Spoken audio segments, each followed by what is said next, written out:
2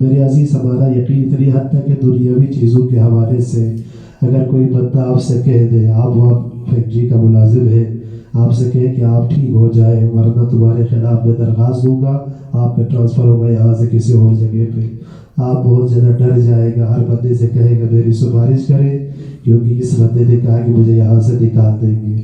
یہ دنیا کے حوالے سے میرا یقین ہے، آپ اور میرا یقین ہے، لیکن خدا پہ ہمارا اتنا یقین نہیں ہے۔ خدا نے فرمایا اگر یہ گناہ کرے تو قبر میں جل جائے گا، یہ گناہ کرے تو میدان محشر میں شرمندگی ہوگی۔ یہ کیوں کرتے ہیں ہم اس کے باوجود بھی گناہ؟ اس لیے کہ ہماری یقین کمزور ہے، یقین کے کمزور ہونے کی وجہ سے یہ گناہ اور خطا ہم کرتے ہیں۔ اس کے بعد امام فرماتے ہیں کہ مجھے نیت، بہترین نیت مجھے عطا کرے، قابل نیت مجھے عطا کرے۔ میرے عزیز دنیا میں نیکیاں کرنے والے بہت سارے لوگ ہیں، بڑی بڑی کتابیں لکھی، بڑے بڑے مدارس بنائے، بڑی بڑی مسجدیں بنائے، بڑی بڑی تقریریں کرتے ہیں، بڑی بڑی نمازیں پڑھاتے ہیں، ٹھیک ہے۔ اگر وہ نمازیں پیغمبر اسلام کی یہ حدیث مبارکہ ہے کہ پیغمبر اسلام نے پوچھا اپنے اصحاب سے کہ مسکین کون ہے، تو کسی نے کہا یا رسول اللہ جس کے پاس سال کا خرچہ نہ ہو، دوسرے نے کہا یا رسول اللہ جن کے پاس دن کا خرچہ نہ ہو، مختلف تعریفیں کی۔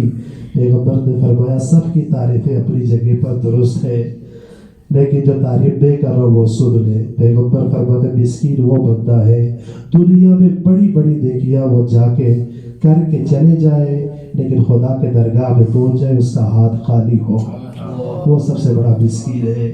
اس لیے ان کی نیکیاں دنیا میں نیکی تو بہت بڑی تھی، لیکن ان کی نیت خدا کے لیے نہیں تھی، کسی اور کے لیے تھی۔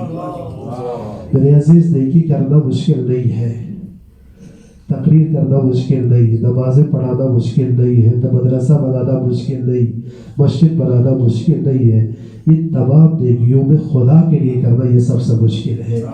اسی لیے علماء فرماتے ہیں کہ ہمیں نیکی سے زیادہ نیت کا مسئلہ بہت ہوتا ہے۔ ایک عالم دین تھا 30 سال، اس نے ایک دفعہ اس تقریر آیت اللہ بحر العلوم ہے کہ ایک دفعہ اپنے طلباء کے درمیان میں آیا، بہت خوش تھا۔ طلباء نے پوچھا کہ آقا ہم نے آپ کو کبھی بھی اتنا خوش نہیں دیکھا تھا، آج آپ بہت خوش ہیں۔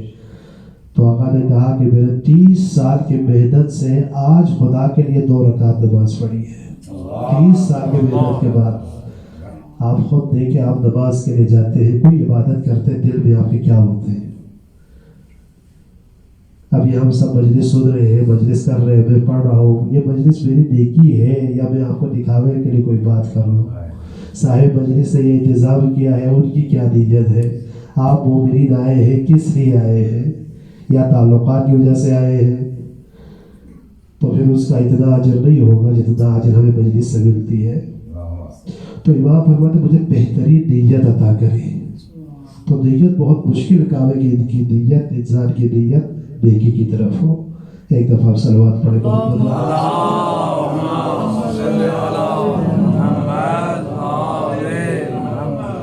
تو دعا مانگی جائے خدائے رب کائنات سے۔ امام علیہ السلام نے دعا مانگی ہے، بہت ساری یہ گفتگو امام نے کی ہے، وہ دعا ضرور شروع سے لے کر آخر تک ایک دفعہ ترجمے کے ساتھ ضرور پڑھے تاکہ انسان کو پتہ چل جائے کہ میں کون ہوں۔ میرے عزیز اس کے بعد دوسری چیز یہ ہے کہ انسان کو دعا کے ساتھ وسیلے کے بغیر دعا قبول نہیں ہوتی۔ خدا قبول کر سکتا ہے، خدا کے پاس طاقت ہے کہ بغیر وسیلے کے فوراً قبول کر لے، لیکن خدا نے یہ قانون بنایا ہے جب تک وسیلہ تلاش نہ کرے دعا قبول نہیں کرے گی۔ ایک نبی گزرے ہیں کہ وہ نبی، اس نبی نے کہا پروردگار یہ بندہ حالت سجدے میں ہے، یہ دعا کر رہا ہے، اس کی دعا قبول کرے۔ ظاہر حضرت موسیٰ تھا، تو خدا نے فرمایا کہ موسیٰ میں اس بندے کی دعا قبول نہیں کروں گا اگرچہ اس کا سر اور جسم الگ ہی کیوں نہ ہو، دعا کرتے کرتے الگ بھی ہو جائے پھر میں اس کی دعا قبول نہیں کروں گا۔ تو حضرت موسیٰ نے پوچھا بارے الہ اس کی وجہ کیا ہے؟ تو فرمایا یا موسیٰ یہ مجھ سے مانگنا چاہتا ہے، آپ سے دور رہنا چاہتا ہے۔ جس شخصیت کو میں نے روئے زمین میں میرا نائب اور جانشین اور خلیفہ بنایا ہے، جب تک اس کے دروازے پہ نہ جائے میں اس کی دعا قبول نہیں کروں گا۔ تو اس کا مطلب ہے کہ ہماری کوئی دعا آج اس وقت تک قبول نہیں ہوگی جب تک حجت خدا کا ذکر ہماری دعا میں نہ ہو۔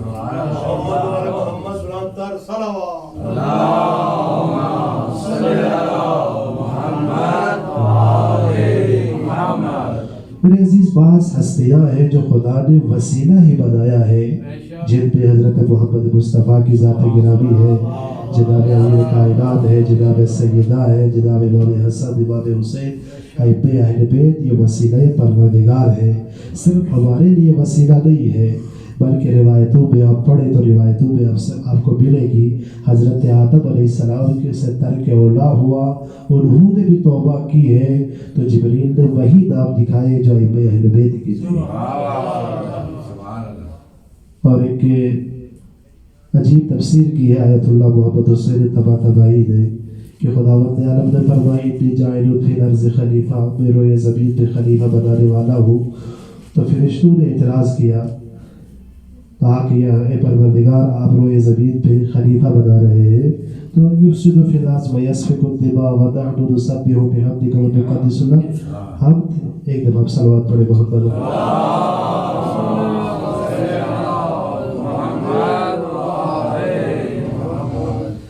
فرشتوں نے کہا کہ پروردگار ہماری تسبیح کافی ہے، ہم آپ کی تسبیح کر سکتے ہیں، تو فرشتوں انسانوں کو خلیفہ بنانے کی ضرورت کیا ہے؟ فرشتوں نے اعتراض کیا، صحیح اعتراض کیا، آج وہی ہو رہا ہے جو فرشتوں نے اعتراض کیا ہے۔ خدا رب العالمین نے جواب کیوں نہیں دیا؟ قرآن مجید میں جواب نظر نہیں آتا، فرشتوں کے سوالات ہیں، خدا کا جواب نہیں ہے۔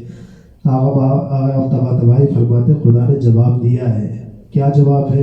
وَعَلَّمَ آدَمَ الْأَسْمَاءَ كُلَّهَا، یہ جواب ہے۔ خداوند عالم نے آدم کو ان اسماء کا علم عطا کیا۔ تو تفسیر میں فرماتے ہیں کہ دنیا میں جتنا بھی گناہگار ہو، جتنا بھی خطا کار ہو، مرنے سے پہلے ائمہ اہل بیت کے وسیلے سے دعا کریں، رب اس کے دعاؤں کو، ان گناہوں کو معاف کرے۔ نعرہ حیدری، تو وسیلہ پروردگار ہے۔ ان میں جناب خاتم الانبیاء کی ذات گرامی، پیغمبر اسلام کے حوالے سے امام سجاد کی جتنی دعائیں آپ پڑھیں تو پیغمبر کا نام ضرور ملتا ہے، اللہم صلی علی محمد وعلی محمد۔ اور یہ حکم بھی ہے کہ آپ اپنی دعاؤں میں پہلے 3 دفعہ صلوات پڑھیں، اس کے بعد دعا کے بعد بھی 3 دفعہ صلوات پڑھیں تاکہ خداوند عالم اس دعا کو قبول کرے۔ میرے پیغمبر وسیلہ پروردگار ہے۔ بڑا خوبصورت ایک واقعہ ملتا ہے کہ مولانا مودودی صاحب کو ایک دفعہ کسی سکول میں بلایا، کہا کہ آپ آ کے یہاں صدارت کریں، ایک پروگرام بنایا۔ تو مودودی صاحب سے سوال کرنے کے لیے بہت سارے طلباء کو تیار کیا کہ آپ مودودی صاحب سے یہ سوال کریں گے۔ مودودی صاحب آئے، تقریر کی، جب سوالات کی باری آئی ہر طالب علم نے جو سوال ان کو دیا تھا یاد کرنے کے لیے وہی سوالات کرتے رہے، یہاں تک ایک طالب علم جو مومن تھا، شیعہ تھا، وہ کھڑا ہو گیا، ان کو تیار نہیں کیا تھا، اپنی طرف سے وہ کھڑا ہو گیا۔ تو دوسرے جو استاد تھے ان کا آپ بیٹھ جائے بیٹا، آپ بیٹھ جائے۔ مودودی صاحب نے جب یہ دیکھا، مودودی صاحب کہتے ہیں اس کو سوال کرنے دیں، یہ کچھ پوچھنا چاہتے ہیں۔ تو اس طالب علم نے مودودی صاحب سے کہا کہ مولانا صاحب آپ بہت بڑے عالم ہیں، مجھے یہ بتائیں اس وقت پروردگار کیا کر رہا ہے؟ تو مودودی صاحب بڑا پریشان ہو گیا کہ سوچنے کے بعد کہا کہ بیٹا مجھے پتہ نہیں، بلایا اپنے پاس، کیونکہ بچہ تھا، بڑا مغرورانہ انداز سے دوسری طرف جا رہا تھا۔ کہا کہ بیٹا آپ ادھر آ جائے۔ قریب آ گیا، قریب آنے کے بعد کہا کہ مجھے اس سوال کا جواب نہیں آتا، آپ خود بتائیں اس کا جواب کیا ہے، خدا کیا کر رہا ہے؟ عجیب ہے، اتنا بڑا مولانا ہے، ابھی تک یہ پتہ نہیں کہ اپنا پروردگار کیا کر رہا ہے۔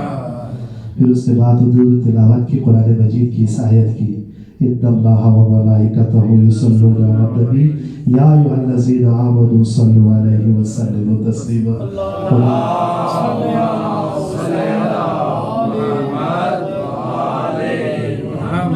خدا اور خدا کے فرشتے محمد و آل محمد پر درود بھیجتے، اہل ایمان تمہاری ذمہ داری بھی ہے آل محمد پر درود۔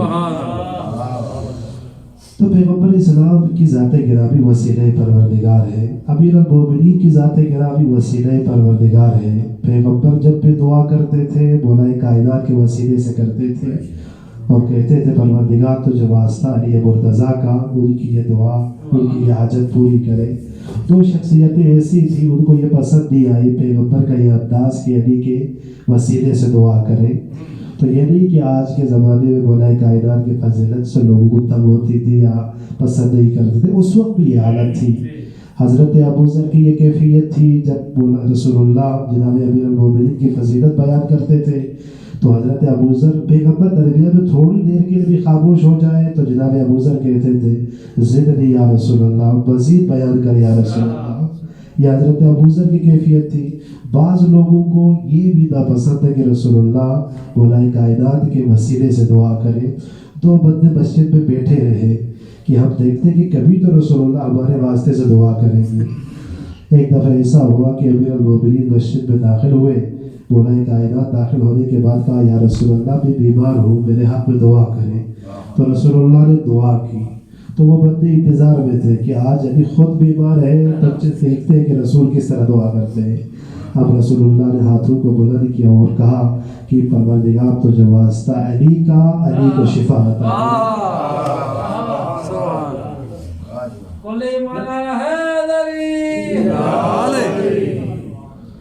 تو جناب امیر المومنین کی ذات گرامی بہت بڑا وسیلہ ہے، وسیلہ پروردگار ہے۔ خدا بند عالم نے وسیلہ ہی بنایا ہے ذات امیر المومنین کو۔ اور اس کے بعد جناب سیدہ طاہرہ، یہ بھی وسیلہ پروردگار ہے۔ اب آپ دیکھیں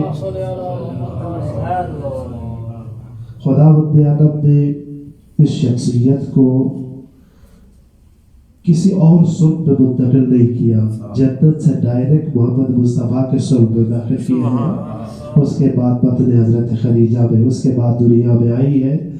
تو دنیا میں آنے کے بعد اتنی عزت و احترام کہ ان کی عزت کے لیے رسول اللہ اپنی جگہ سے کھڑے ہو جاتے تھے، جناب سیدہ کے پیشانی کا بوسہ لیتا تھا اور جناب سیدہ کے ہاتھوں کو سونگھتا تھا۔ تو جناب سیدہ نے ایک دفعہ پوچھا کہ بابا آپ میرے ہاتھوں کو سونگھتا ہے یہ کیوں؟ تو جناب رسول اللہ نے فرمایا بیٹی آپ کے ہاتھوں سے جنت کی خوشبو آتی ہے، اس لیے میں سونگھتا ہوں۔ اب آپ دیکھیں کہ جناب سیدہ کی اتنی عزت کبھی دیکھا ہے پیغمبر نے کسی اور کے ساتھ اتنا رویہ اختیار کیا ہو، کسی اور کی عزت اتنی کی ہو؟ کسی اور کی اتنی عزت پیغمبر نے نہیں کی، بلکہ سارے سرنگون تھے پیغمبر کے سامنے، سب عزت کرتے تھے پیغمبر کی، لیکن جس کی عزت پیغمبر کرتے تھے وہ جناب سیدہ ہے۔ اب آپ نے یہ روایت سنی ہوگی کہ پیغمبر نے فرمایا پیغمبر پیشانی کا بوسہ لیتے تھے، اپنی جگہ پہ جناب سیدہ کو بٹھاتے تھے، ہاتھوں کا سونگھتے تھے۔ اور یہ روایت آپ نے نہیں پڑھی، میں نے خود بھی نہیں پڑھی، کسی سے سنی بھی نہیں ہے کہ پیغمبر اٹھنے کے بعد جناب سیدہ جب آ جائے اپنے بستر پہ بٹھاتے تھے، خود کھڑے ہو جاتے تھے۔ اب اس کے بعد روایت نہیں ملتی کہ اس کے بعد کیا رسول اللہ بیٹھ جاتے تھے جناب سیدہ کے ساتھ یا کھڑے رہتے تھے۔ ایک دفعہ حضرت عائشہ نے پوچھا کہ یا رسول اللہ آپ اتنی عزت کرتے ہیں جناب سیدہ سلام اللہ علیہا کا، کیا یہ حکم پروردگار ہے یا اپنے خواہش سے آپ عزت کر رہے ہیں؟ تو جناب رسول اللہ نے فرمایا عائشہ مجھے حکم پروردگار ہے کہ فاطمہ کے لیے کھڑی ہو جائے۔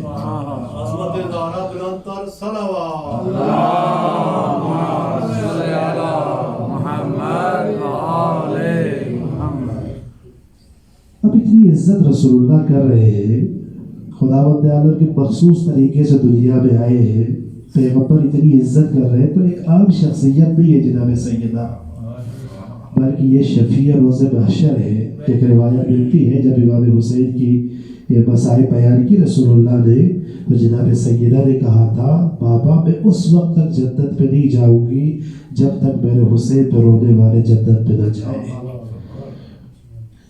یہ شفیع ہے جناب سیدہ سلام اللہ علیہا۔ اب آپ دیکھیں یہ برکت ہے جناب سیدہ کے نام میں کہ مروان بن حکم اپنے زمانے کا سب سے بڑا دشمن اہل بیت تھا۔ اب آپ دیکھیں رسول اکرم کا نقل اتارتا تھا اور پیغمبر اسلام نے یہ اور ان کے چچا کو مدینہ سے نکال دیا تھا۔ اس کے بعد میں اب اس کے اپنے خاندان نے کسی بندے نے ان کو واپس لایا تھا مدینہ میں، پھر اس کے بعد اپنا داماد بنایا تھا۔ مولا کائنات کا بہت بڑا دشمن تھا۔ اس نے ایک دفعہ مسجد نبوی میں مولا کائنات کی توہین کی تو حضرت ابوالفضل عباس نے ان کو پکڑ لیا، مسجد سے باہر نکال دیا۔ تو کسی بندے کو جرأت نہیں ہوئی کہ ابوالفضل عباس کے پاس آ جائے، کیونکہ ہر بندہ جانتا تھا یہ وارث امیر المومنین ہے۔ اب یہ بندہ بھی سمجھ گیا کہ عباس کے ہاتھ سے مجھے چھڑانے والا کوئی نہیں ہوگا، فوراً اس نے ایک چالاکی کی، اس نے کہا کہ کسی بندے سے جاؤ حسن ابن علی سے کہو کہ تمہارے ماں کا میں وسیلہ دیتا ہوں، مجھے چھوڑ دے۔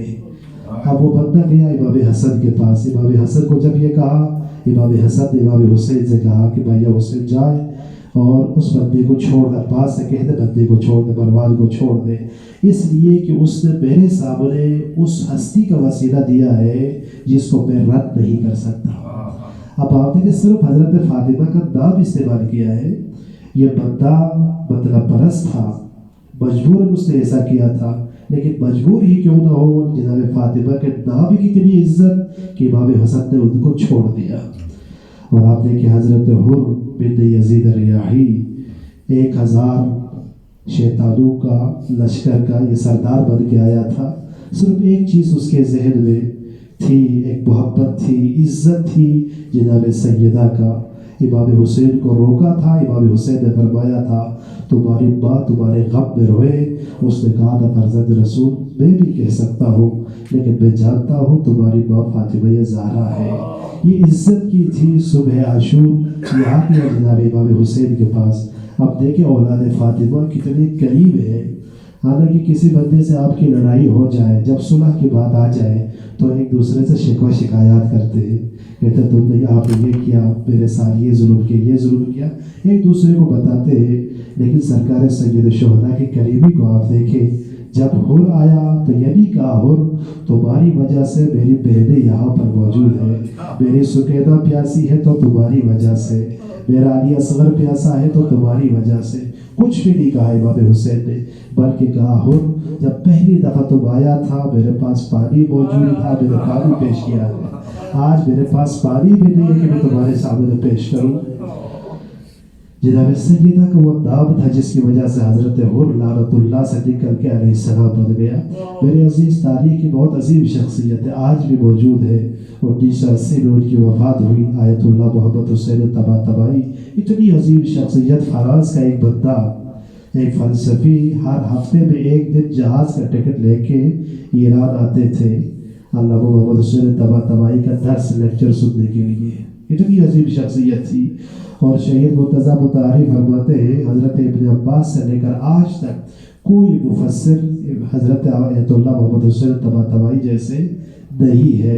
آیت اللہ جوانی آمنی کہتے ہیں کہ مجھے امید نہیں ہے کہ 200 سال بعد تک کوئی ایسا مفسر آ جائے جو تفسیر المیزان والی کی طرح ہو۔ اتنی بڑی تفسیر کمال کی لکھی ہے، ساری تفاسیر کو آپ دیکھ لیں، ان میں تفسیر کی ہے آیت کو حدیث کے ذریعے سے، لیکن اس تفسیر کی خصوصیت یہ ہے آیت کی تفسیر کی ہے آیت کے ذریعے سے۔ یہ عظیم شخصیت، اتنے بڑے عالم، یہ کیسے اتنے بڑے عالم بنے؟ کہتے ہیں کہ یہ چھوٹا تھا، ان کو پڑھانے کے لیے ان کا استاد آتا تھا، ان کے والد صاحب کا دوست تھا، پڑھاتا تھا لیکن اس کو کچھ بھی نہیں آتا تھا، اتنا نالائق تھا کہ ایک دفعہ استاد نے کہا کہ بیٹا میں آپ کو نہیں پڑھا سکتا۔ پھر چند دن گزرنے کے بعد کہا تمہارے والد کے ساتھ میری تعلقات تھی اس لیے میں آتا تھا، اب تمہارے والد کے تعلقات کو میں نہیں دیکھوں گا، آپ کو چھوڑ کے میں چلا جاؤں گا۔ تو طباطبائی صاحب کہتے ہیں اپنے استاد سے کہ آپ چند دن انتظار کریں، میں کوشش کروں گا سمجھنے کی۔ کہتے ہیں کہ اس کے بعد میں قریبی کسی مسجد میں گیا، جا کے 2 رکعت نماز پڑھی، جناب سیدہ کو ہدیہ کیا، اس کے بعد میں نے دعا کہ پروردگارہ تجھے واسطہ تیری کنیز فاطمہ زہرا کا میرے سینے کو کشادہ کر دے۔ یہ کہنا تھا۔ ہم دوسرے طباطبائی کہتے ہیں میں کھڑا ہو گیا تو مجھے ایسا محسوس ہو گیا میرا جسم وزنی ہو گیا ہے۔ اس کے بعد میں استاد کے سامنے گیا تو استاد نے جب مجھے پڑھایا تو مجھے ایسا محسوس ہوا یہ سارے جو استاد پڑھا رہا ہے میں پہلے یہ سارے پڑھ چکا ہوں۔ اتنا بڑا عالم بنا وسیلہ جناب سیدہ طاہرہ کے ذریعے سے۔ اب آپ دیکھیں ایک اور عالم ہے، ایک برجا بھی عالم بھی ہے، آیت اللہ محمد کاظم قزوینی، انہوں نے بڑی بڑی کتابیں لکھی، امام زمانہ کے حوالے سے کتاب لکھی، مہدی من المہدی الی الظہور، جناب امیر المومنین کے بارے میں کتاب لکھی، علی من المہدی الی اللحد، جناب سیدہ کے بارے میں اور بھی کئی کتابیں انہوں نے لکھی۔ جناب سیدہ کے حوالے سے کتاب لکھنے کی وجہ اس نے بیان کی ہے اپنی اسی کتاب میں، اس کا ترجمہ جناب سیدہ طلوع سے غروب تک، اس کی شروع دماغے میں یہ واقعہ نقل کیا ہے کہتے ہیں کہ میں کربلا میں رہتا تھا، ایک دفعہ سرکاری لوگوں نے مجھے پکڑ لیا اور مجھے لے گیا، تو کربلا سے تھوڑا آگے بڑھے تھے، کسی صحرا کی طرف مجھے لے گیا، تو صحرا میں پہنچنے کے بعد انہوں نے قبر کھودنا شروع کیا، مجھے یقین ہو گیا اب مجھے یہاں پہ زندہ دفنائیں گے، کیونکہ صدام کا دور تھا، کہتے مجھے یہاں زندہ دفنائیں گے۔ اس کے بعد وہ کہتے ہیں کہ مجھے بڑی پریشانی ہوئی، میرے دل میں خوف پیدا ہوا، میں نے وہاں پہ ایک دعا کی کہ پروردگار تیری کنیز فاطمہ زہرا کا واسطہ آج مجھے اس مصیبت سے نجات مل گئی تو میں فاطمہ زہرا کے حوالے سے کتاب لکھ دوں گا۔ کہتے ادھر میں نے یہ نیت کی تھی، ادھر ان کو حکم ملا کہ اس بندے کو قتل نہ کرو، اس کو بغداد جیل میں منتقل کرو۔ اب اس عالم دین کو بغداد جیل میں منتقل کیا، 3-4 مہینے اس جیل میں رہے، تشدد کیا، اس کے بعد ان کو آزادی ملی تو انہوں نے عراق چھوڑ کے یہ آگے ایران میں آ کے جناب سیدہ کے حوالے سے اس نے کتاب لکھی۔ کتاب مکمل ہونے کے بعد جب اس کی وفات قریب ہوئی، اس نے اپنے اولادوں کو وصیت کی میں دنیا سے چلا جاؤں تو میرے کفن میں فاطمہ زہرا کے حوالے سے جو کتاب لکھی ہے وہ ساتھ دفن کرنا۔ کہتے جب ساتھ دفن کیا، 17 سال کے بعد یا 19 سال کے بعد ان کے جسد کو واپس لے جانا تھا کربلا میں، تو جب ایران میں ان کے قبر کو کھودا تو ان کا جسم صحیح و سالم تھا اور وہ کتاب بھی موجود تھی صحیح و سالم۔ تو میرے عزیز کوئی نالائق ہو، ناقابل ہو، گرذہن ہو، پریشانی کی ضرورت نہیں ہے۔ اگر جناب سید پورے وجود کے ساتھ 2 رکعت نمازیں پڑھ کے جناب سیدہ کو ہدیہ کر کے دعا کرے، رب کائنات وہ دعا رد نہیں کرتا ہے۔ آیت اللہ محمد آیت اللہ دستغیب یہ فرماتے ہیں اگر کوئی پریشانی ہو جائے، کوئی بیماری آ جائے، 2 رکعت نماز پڑھو، 3 دفعہ پورے وجود سے یا زہرا کہو، وہ بیماری ختم ہو جائے۔ سبحان اللہ، یہ وسیلہ پروردگار ہے۔ میرے عزیز یہ خاندان عصمت و طہارت ہے جو ہمارے لیے وسیلہ ہے، دین ہم تک پہنچا ہے ان ہستیوں کی قربانی کی وجہ سے۔ اسلام کی ابتدا میں 2 شخصیتوں کا بڑا کردار ہے، ایک جناب خدیجہ اور حضرت ابو طالب کا۔ جب اسلام پیغمبر کے لیے ضرورت ہوئی تو نسل حضرت خدیجہ سے جناب فاطمہ زہرا ہے، ابو طالب کے نسل سے امیر المومنین ہے۔ اسلام کی جب بقا کی بات آئی تو حضرت خدیجہ کی نواسی ہے، حضرت ابو طالب کا پوتا ہے، انہوں نے ہی اسلام کو بچایا ہے۔ میرے عزیز واقعہ کربلا میں امام حسین علیہ السلام جب دنیا سے جانے کا وقت قریب آیا، شہادت قریب ہوئی، تو امام علیہ السلام نے وصیت کی، جناب سید ساجدین کو امام زین العابدین سے وصیت کی، امام زین العابدین کے ساتھ جناب زینب سے بھی وصیت کی۔ 3 وصیتیں حضرت زینب کے ساتھ مخصوص کی ہے امام حسین نے۔ ایک وصیت یہ تھی کہ بہن زینب میری شہادت کے بعد سید سجاد کی حفاظت کرنا تمہاری ذمہ داری ہے، یہ وارث امامت ہے، ان کی حفاظت کرے۔ دوسری ذمہ داری یہ ہے میری شہادت کے بعد میرے یتیموں کی حفاظت کرنا ہے۔ تیسری ذمہ داری یہ ہے کہ میرا پیغام دنیا تک پہنچانا ہے۔ اب آپ دیکھیں یہ علی کی بیٹی کا کردار ہے، ورنہ غدیر خوب میں 1.25 لاکھ مسلمان راویان حدیث، قاریان قرآن سب موجود تھے، 1.25 لاکھ پیغمبر کی زبان سے غدیر خوب میں سن رہے ہیں، لیکن آج غدیر ہمارے شیعوں کے گھر میں بھی موجود نہیں ہے، ہمیں بھی معلوم نہیں ہے غدیر، لیکن کربلا ایسی جگہ پہ واقع ہوئی ہے جو صحرا و بیابان ہے، پوری طاقت کے ساتھ کچلنے کی کوشش کی، اس کے باوجود بھی ہر گھر میں کربلا موجود ہے، یہ علی کی بیٹی کا کردار ہے۔ تو پیغام کربلا دنیا تک پہنچایا ہے جناب زینب سلام اللہ علیہا نے۔ دوسری وصیت یہ تھی کہ سید سجاد کی حفاظت، کیسی حفاظت کی؟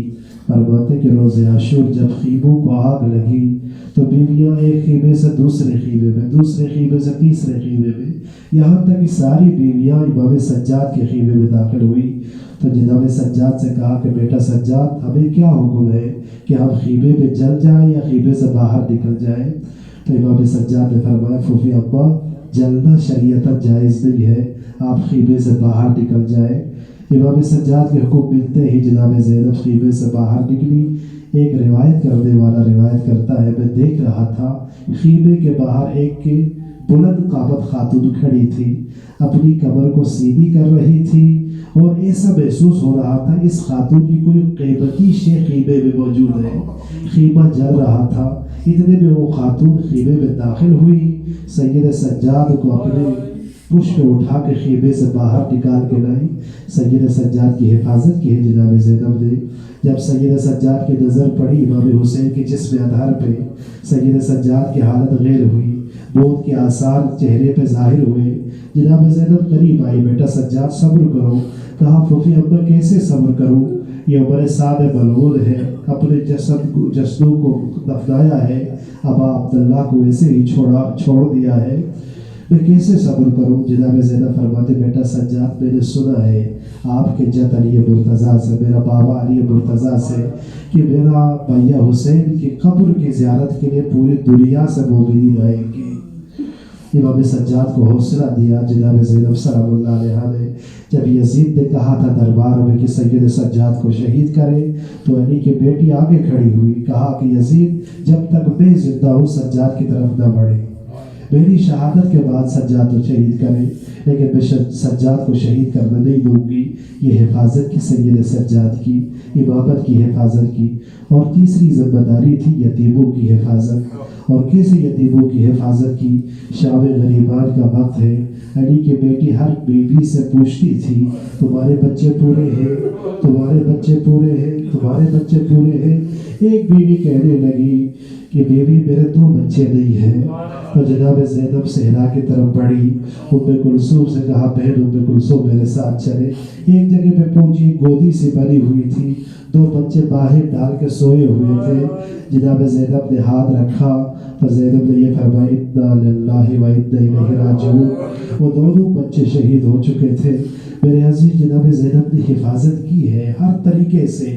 جب آپ پہنچی ہے کوفہ میں تو حضرت مسلم کا جسم موجود تھا. تو جناب سجاد سے کہا بیٹا سجاد مسلم ابن عقیل کا جسم یہاں سامنے موجود ہے، عاتقہ ہمارے ساتھ موجود ہے. ایسا کوئی کام کرے کہ عاتقہ کو نظر نہ آئے. لیکن ایسا ہوا کہ اتنے میں جناب عاتقہ نے خود دیکھا حضرت مسلم کے جسم کو. حضرت عاتقہ برداشت نہ کر سکی، وہاں پہ شہادت واقع ہوئی. یہ علی کی بیٹی اتنا صبر کر کے جب شام میں پہنچی تو ایک دفعہ بیٹھ کے نماز پڑھ رہی تھی. سید سجاد نے پوچھا پھوپھی ابا بیٹھ کے نماز کیوں پڑھ رہی ہے؟ کہا بیٹا سجاد کھانا کم آتا ہے، پانی کم آتا ہے، میں اپنے حصے کا کھانا اور پانی بچا کے رکھتی ہوں، جو بچہ مانگے ان کو پیش کرتی ہوں. آج اتنی کمزوری آئی کہ میں کھڑے ہو کے نماز نہیں پڑھ سکتی، بیٹھ کے نماز پڑھ رہی ہوں. میرے عزیز جب شام سے رہائی ملی جناب زینب نے کہا کہ بیٹا سجاد ہم نے اپنے شہیدوں پر روئے نہیں ہے، ہمیں رونے نہیں دیا، ایک کمرے کا انتظام کریں اس میں ہم مجلس کریں. پہلا جو مجلس کا انعقاد کیا ہے جناب زینب سلام اللہ علیہ نے، تو وہاں پہ اہل بیت رونے لگے. تو کس طرح سے روتے تھے؟ کیا کوئی مسائل بیان کرنے والا تھا؟ ایسا نہیں تھا، بلکہ بیویاں روتی تھی، رو رو کے تھک جاتی تھی. تو ایک بیوی کہتی تھی واہ حسینہ، تو بیویاں روتی تھی، رو رو کے تھک جاتی تھی. تو دوسری بیوی کہتی تھی واہ علی اکبر، تو روتی تھی، رو رو کے تھک جاتی تھی. تو تیسری بیوی کہتی تھی واہ علی اصغر، تو روتی تھی بیویاں. جب شام سے رہائی مل کے کربلا کی طرف آئے تو راستے میں جو راستے سے ساتھ آنے والا بندہ تھا اس نے کہا بیوی یہاں 2 راستے ہیں، ایک کربلا کی طرف ہے ایک مدینے کی طرف. بیٹا امام سجاد سے جناب زینب نے کہا بیٹا سجاد پہلے ہم کربلا جائیں گے. حضرت امام سجاد کی سرکردگی میں کربلا کی طرف بڑھے. تو امام سجاد پہلے تھے. حضرت سجاد سے پہلے حضرت جابر پہنچے ہوئے تھے. جابر نابینا تھا، پہنچا ہوا تھا. جابر نے محسوس کیا کوئی قافلہ ہماری طرف آ رہا ہے. اپنے غلام سے کہا غلام جا کے دیکھو، ہو سکتا ہے یہ میرا مولا سجاد ہو. غلام نے کہا کہ مولا سجاد کی نشانی کیا ہے؟ کہا کہ میرا مولا سجاد توانا ہے، مضبوط جسم کا مالک ہے، 23 سال کا جوان ہے، آپ جا کے دیکھ کے آ جائیں. حضرت جابر کا غلام چلا گیا دیکھنے کے لیے، واپس آیا. کہا جابر وہ آپ کا مولا سجاد نہیں ہے، کمزور بندہ ہے، ضعیف ہو چکا ہے، قبر جھکی ہوئی ہے. ایسا قافلہ کا سردار ہے، آپ کا بولا سجاد نہیں ہے۔ جب امام سجاد قریب پہنچے، امام سجاد خود دوڑتے ہوئے جابر کی طرف بڑھے۔ میرے عزیز، آپ نے خود، ہم سب کو معلوم ہے انسان پر جب بھی مصیبت آ جائے وہ برداشت کرتے، دشمنوں کے سامنے برداشت کرتا ہے، لیکن جب اپنا کوئی دوست آ جائے، کوئی چاہنے والا آ جائے، اس کے سامنے وہ بے بس ہو جاتا، وہ بیان کرتا ہے۔ حضرت امام سجاد کربلا سے لے کر کوفہ، کوفہ سے لے کر شام، شام سے واپس کربلا تک امام کو کوئی ایسا بندہ نہیں ملا تھا جس کو بیان کرے۔ جب امام کربلا میں پہنچے، حضرت جابر کو دیکھا، دوڑتا ہوا امام جابر کی طرف بڑھے اور جابر کو اپنے سینے سے لگایا اور واقعی کربلا بیان کیا، یہاں تک کہ حضرت جابر سے کہا، جابر اب میری پھوپھیاں آ رہی ہیں، آپ دور چلے جائیں۔ جابر نے کہا، مولا میری آنکھ نہیں ہے۔ مولا فرماتے تمہارا کان تو موجود ہے، تم سن سکتے ہو۔ حضرت جابر دور چلے گئے۔ جب بیویاں قریب پہنچی، ساری بیویاں امام حسین کے قبر پہ گری اور رونے لگی، یہاں تک کہ سید سجاد نے یہ محسوس کیا اگر میں ان کو حکم و امامت نہ کروں تو بیویاں مر جائیں گی۔ امام نے فرمایا میں حکم امامت دیتا ہوں، ساری بیویاں کھڑی ہو جائے۔ ساری بیویاں کھڑی ہو گئی تو امام سجاد سے جناب زینب نے پوچھا، بیٹا سجاد یہ قبر کن کی ہے جو سامنے موجود ہے؟ کہا کہ یہ میرا بھائی علی اکبر کی قبر ہے۔ تو بیوی علی اکبر کی قبر پہ گریہ کیا، ساری شہیدوں کے قبور کی زیارت کی۔ اس کے بعد جناب زینب نے کہا، بیٹا سجاد ساری قبور تو آپ نے دکھائی ہے، لیکن میرا بھیا عباس کی قبر کہاں ہے؟ کہا پوتے ابا وہ فرات کے کنارے پہ چچا عباس کی قبر ہے۔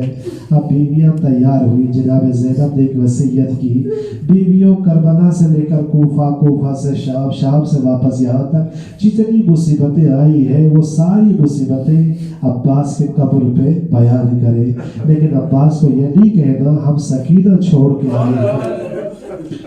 اللہ لعنت اللہ علی القوم الظالمین وسيعلم الذين أيهم ينقلبون۔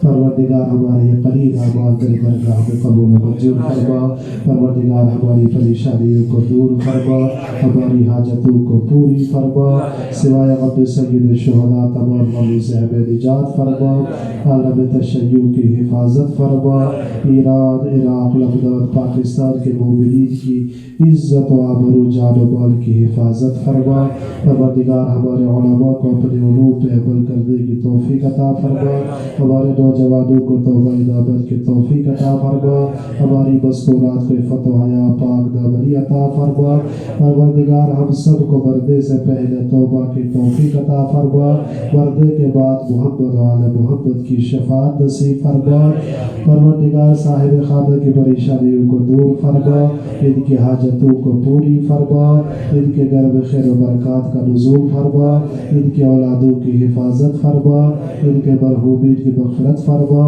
ان کے مقروضین قرضوں کو ادا فرما، ان کے بیماروں کو شفاء کلی عطا فرما، آفات و بلیات و سماوی و عارضی سے ان کو نجات فرما، برحمتک یا ارحم الراحمین۔